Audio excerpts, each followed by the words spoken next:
As shareholders of Vulcan, got together here at the Warwick Hotel after the shareholder meeting, and this is our protest meeting.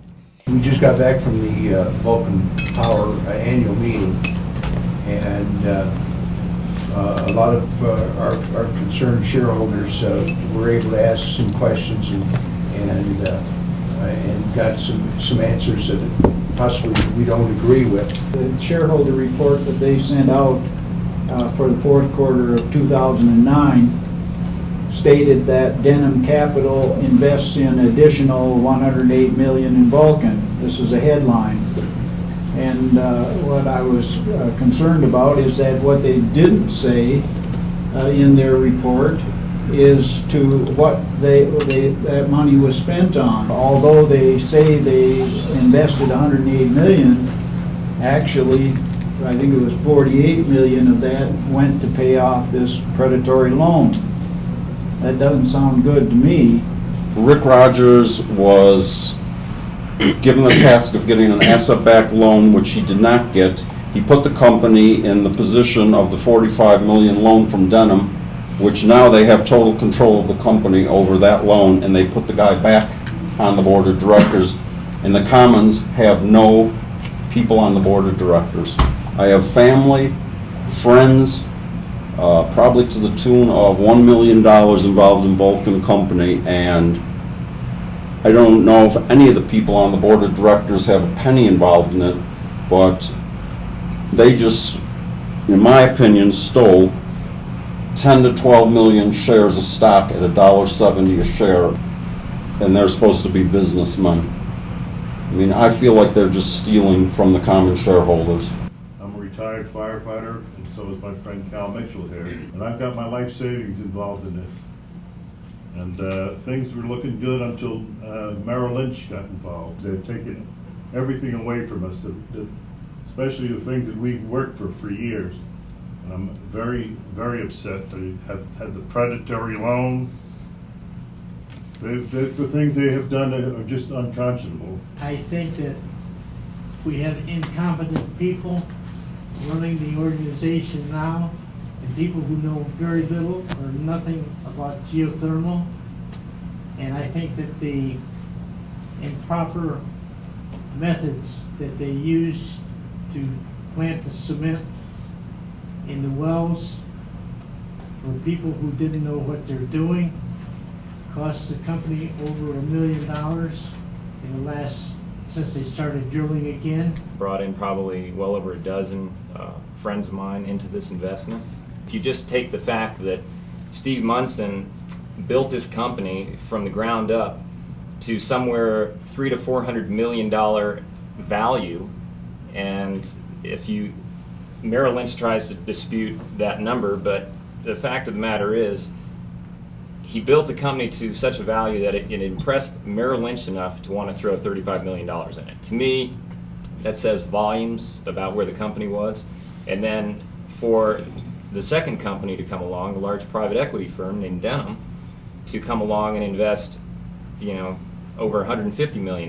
To me, that's all the validation that I need that Steve Munson and the original group at Vulcan built a valuable company.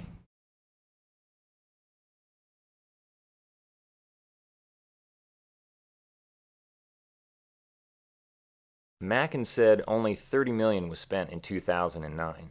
Geothermex reports Patua with 25 megawatts of proven P90 reserves and salt wells with 20 megawatts.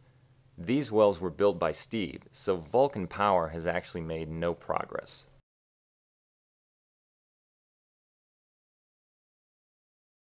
Mackin says Miller, Rogers, and Winters were all recruited by Steve Munson. They have started the process of electing a board observer.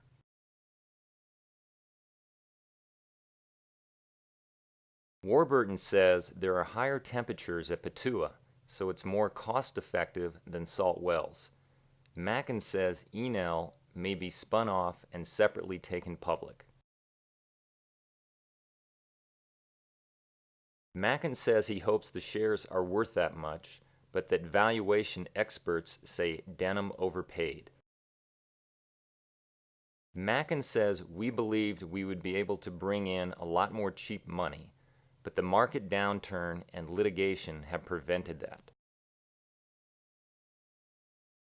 Mackin said yes, but they are negotiating on it.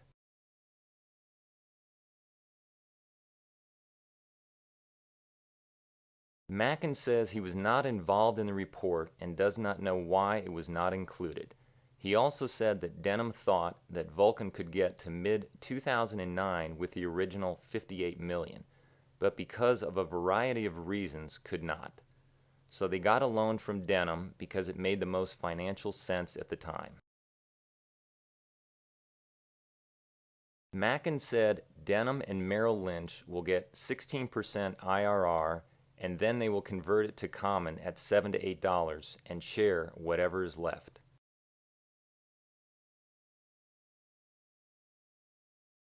Warburton says the company is in full compliance. It is ensuring that everything that can be done is done. Warburton says they intended to set a plug at 5,200 feet to allow lateral drilling. They had a washout in the drill pipe, so the cement did not set. They had to re-cement at a higher level, and it caused a delay of 2 to 3 days. He says it cost $200,000, not $1 million. Mackin says the company has no interest in accepting Combs' resignation and does not intend to give him the opportunity to offer it.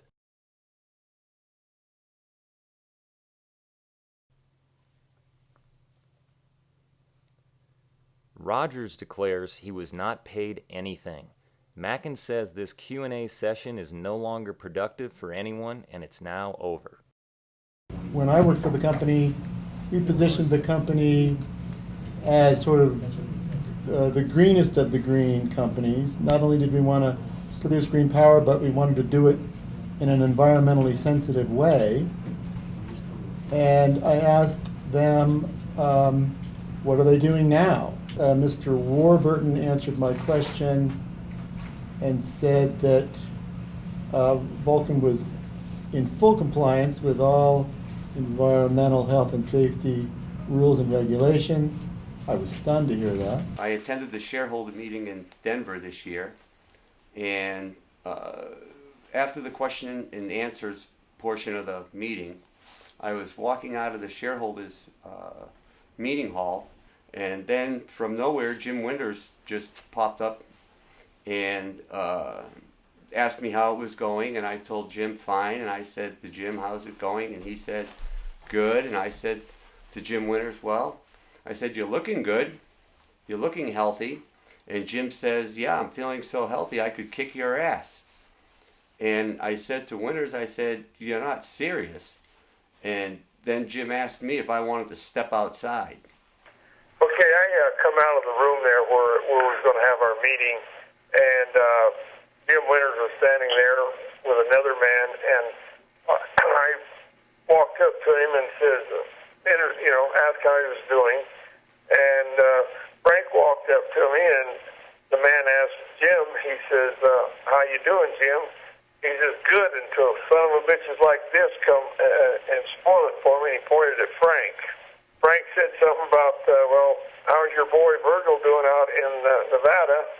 And Frank said, I hear he's drinking a fifth of booze a day and not getting any production on the wells. And Jim said to Frank, he says, as long as he's drilling as good as he's drilling now, he says, I'll even buy the booze for him. So anyway, he kind of was really hostile to Frank. I mean, I thought, he was really getting red-faced, and I actually thought he was going to take a swing at Frank, but he didn't. And as he left, the other fellow left, and he was saying something to Frank over his shoulder as he left. I don't know what he was saying, but he was very, very rude to Frank when we was there talking in our little circle. This time was my first time that I was attending to a meeting, Vulcan shareholders meeting, And to be quite honest, I was truly offended at the way this meeting went. Nobody, including Mr. Scott Mackham, was able to give clear answers to the questions that the shareholders had to the meeting. I feel terrible for the fact that there is nobody in full capacity and capable in this company at this time to move this Vulcan Power forward. Nobody.